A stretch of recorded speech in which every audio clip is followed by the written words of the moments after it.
여러분 안녕히 주무셨습니까? 시장을 여는 아침 글로벌 식스 이혜림입니다.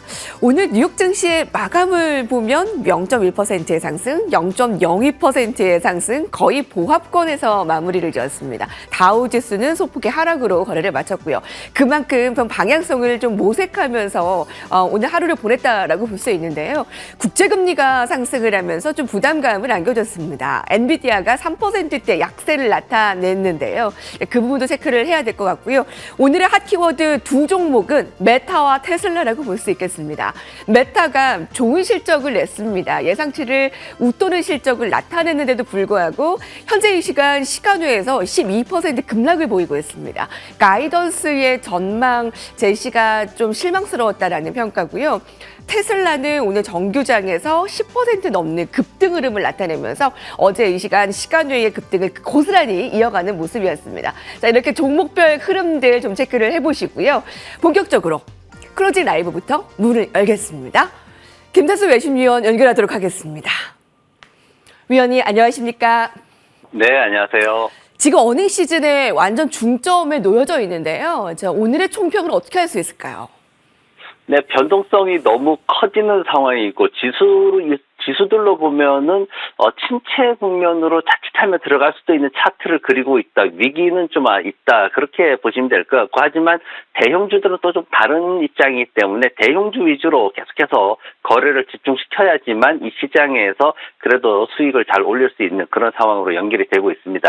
테슬라가 장 시작하면서 14%나 급등을 해서 시작을 했어요. 그러면서 이제 지수들이 상승 출발했는데 다우지수는 좀 달랐습니다. 홈디포나 아마존닷컴이 약세를 보였기 때문에 다우지수는 약보합으로 출발을 했고요. 그러다 이제 국채 수익률이 급등하면서 3대 지수가 모두 마이너스 영역으로 전환을 했는데 애플이 장중에 상승세를 지속을 했습니다. 그러면서 지수들이 보합권까지 다시 끌어올리는 그런 모습을 보였고, 다만 이제 M7 주식들이 서로 엇갈리는 모습들을 보였기 때문에 시장은 거기서 더 나아가지 못하고 보합권에서 계속 혼주세를 보이는 그런 상황들이 이어졌습니다.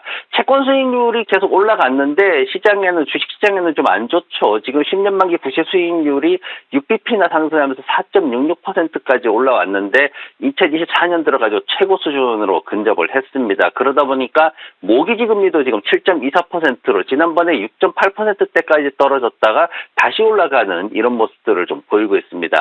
테슬라가 기존에 모델 2라는 것을 이제 저가 모델로 이제 개발을 하다 그걸 폐기할 것이다라고 했는데 이번에 실적 발표하면서 그렇지 않다, 이제 저가 모델 라인업을 다시 구축하겠다 이렇게 얘기를 했죠. 그러면서 사실 월스트리트 쪽에서 전문가들은 여기에 대해서 그다지 기대치를 갖고 있지 않습니다. 근데 투자자들의 입장에서는 실망감을 좀 달랠 수 있고, 그리고 과매도라는 인식도 있기 때문에 지금 160불 아래쪽에서는 과매도라는 인식이 좀 있습니다. 그래서 그런 부분에서 이제 매수세가 유입됐다라고 보시면 될 것 같고, 펀드멘탈 개선 측면에서는 180달러 아래에서는 새로운 펀드멘탈을 기대하기는 좀 이르다라고 평가를 많이 하고 있습니다.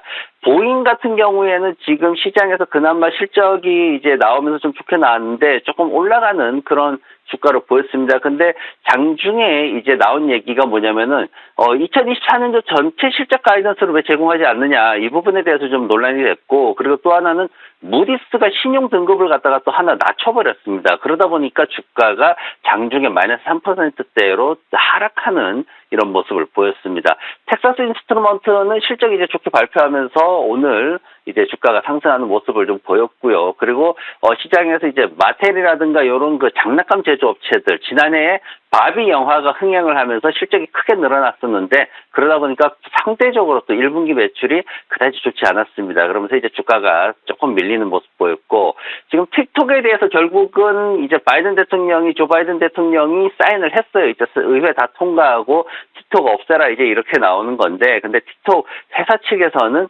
이의제기 하겠다. 이제 법으로 하는 거니까 이의제기 해가지고 우리가 승리할 거다. 이렇게 또 얘기를 해가지고 앞으로 지루한 공방이 계속될 것으로 그렇게 전망이 되고 있습니다.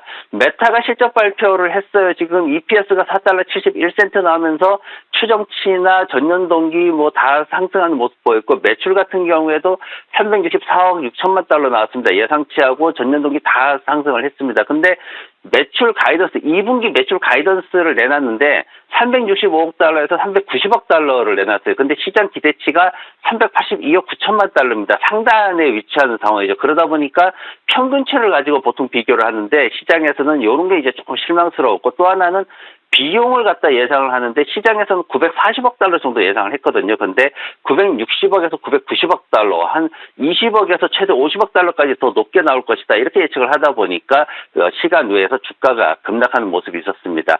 오늘 밤에는 또 실적 발표가 이어지죠. 더 대단한 종목들이 기다리고 있습니다. 마이크로소프트, 구글, 인텔, 텍스플레 같은 종목들이 기다리고 있는데 지금 보면은 전반적으로 실적이 다 좋을 거다, 성장할 거다라고 나옵니다. 근데 역시나 기대치 가이던스가 어떻게 상향 조정될 것이냐, 기대치를 그대로 둔다 그러면은 주가는 큰 변동이 없을 거고 하락한다면은 이제 메타처럼 그렇게 상황이 벌어질 거고 어쨌든 가이던스는 상향 조정되어야만 주가가 상승할 여력이 생긴다. 이렇게 기준을 가지시면 되고 또 하나 이제 경제 지표들도 이제 조금 관심을 가져야 됩니다. 오늘 밤에 경제 성장률 1분기 경제 성장률 1분기 물가 지수가 나오고요. 그리고 내일은 금요일 날은 이제 연준이 핵심적으로 보는 이제 개인 소비 지출 가격 지수 3월 달 데이터가 나옵니다. 그래서 이 부분 또 우리가 관심을 가져야 되고 지난밤에 내구재 주문이 2.6% 증가했다라는 경제 지표 이슈가 있었어요. 근데 이제 이 이슈가 나오면서 그 내부적으로 봤을 때 제조업이 계속 악화되고 있다. 근데 며칠 전에 나온 게 글로벌 PMI 나왔을 때 제조업 데이터가 침체 국면으로 들어갔거든요. 그러다 보니까 시장에서는 연준의 첫 금리 인하 시기하고 계속해서 이걸 맞물려서 생각을 하다 보니까 좀 긍정적인 해석이 좀 진행이 됐습니다. 그러면서 연준이 이제 5월 1일 날 또다시 이제 FOMC 결과를 발표를 하게 되는데 이때 굉장히 지금 보면은 어떤 FOMC 회의 결과에 대해서 부정적인 그런 생각들을 많이 하고 있는 상황에서 그나마 지난밤에 내구재 주문 데이터 나오면서 그래도 올해 금리 인하 시작되지 않을까 하는 그런 기대감을 살짝 높이는 역할을 했습니다. 오늘 뉴욕 증시 마감을 보면 거의 안 움직인 것 같다라는 마감 상황을 볼 수 있겠지만 이 장중에는 굉장히 지루한 공방이 나타나면서 좀 눈치 보기, 변동성도 크면서 어려운 시장이었습니다.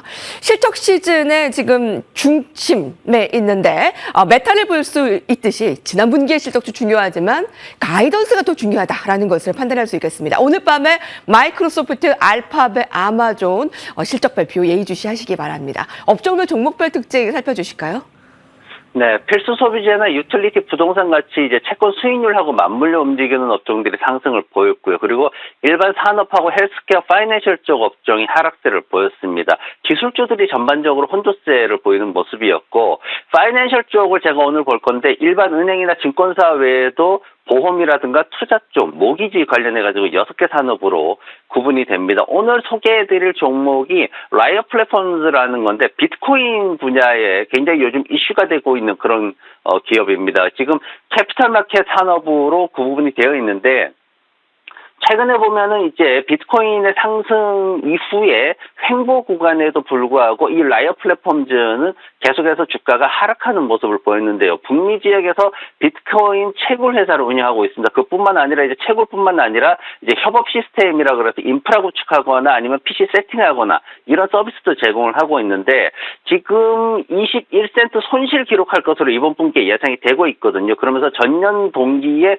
플러스 흑자였는데 이제 마이너스로 전환되는 이런 상황이고 매출 같은 경우에는 그래도 27% 증가할 것으로 그렇게 기대가 되고 있는 상황입니다. 근데 비트코인 가격 상승하는데도 하락하다 보니까 그 배경이 뭐냐라고 했을 때 공매도에 대한 얘기가 좀 많이 나왔습니다. 그래서 비트코인 관련 주식들에 대해서 공매도에 대한 우려가 조금씩 시장이 커지고 있다라는 걸 좀 아셔야 되는데 지금 라이엇 같은 경우에도 최근 5일 동안 한 40% 이상 급등을 했거든요. 근데 이제 지금 공매도 물량들이 대기하고 있다 이렇게 이슈가 나오면서 시장에서 좀 압박에 대비해라 이런 보고서들이 나오고 있습니다. 그래서 전반적으로 비트코인 관련 주식들에 대해 가지고 투자를 하신다면은 이런 공매도나 이런 흐름들도 미국 같은 경우에는 공매도 대기 물량이나 이런 것들이 실시간으로 잘 제공이 되기 때문에 그런 부분들을 좀 관심 있게 보시는 게 좋을 것 같습니다.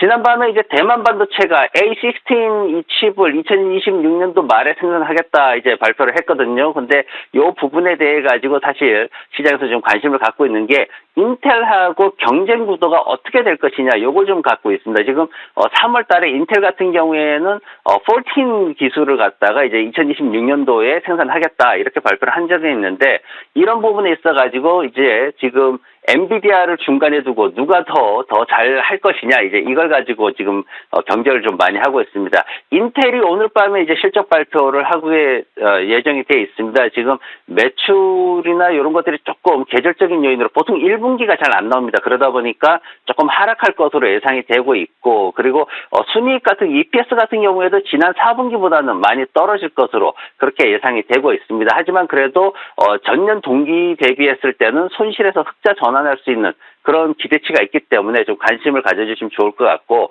그리고 또 하나 이제 애플이 지난밤에 장중에 좀 많이 올랐어요. 애플 같은 경우에 지금 피파 토너먼트 대회가 올림픽 전에 한 달 동안 이어지는데, 이때 이제 TV 중계권을 갖다가 가져오겠다 계약을 하고 있는 그런 상황입니다. 지금 지난 이제 얼마 전에 이제 메시가 출연한 TV 프로가 있었는데, 애플 TV 플러스에서 거기에서 하루 만에 보통 이제 한 6천 명 이렇게 가입하다가 하루 만에 10만 명 가입하는 이런 이슈가 있었습니다. 그러다 보니까 TV 쪽에 좀 더 집중하는 모습을 보이고 있는데, 지금 실적은 사실 그다지 1분기 실적에 대해서는 기대를 하지 않고 있는 그런 상황인데, 웰스파고에서는 장기적으로 목표가를 $225까지 이제 설정을 했습니다. 이제 전반적으로 광고나 뭐 이런 것들에 대해서 기대치를 좀 갖고 있는 건데, 앞으로 2025년도에 아이폰 판매가 다시 증가하고 이러면은 상당히 이제 성장을 할 수밖에 없다, 주가가 올라갈 수밖에 없다, 이렇게 평가를 했기 때문에 애플 투자하시는 분들은 내년까지 좀 길게 볼 수밖에 없는 상황이다라고 인식을 하면 좋을 것 같습니다.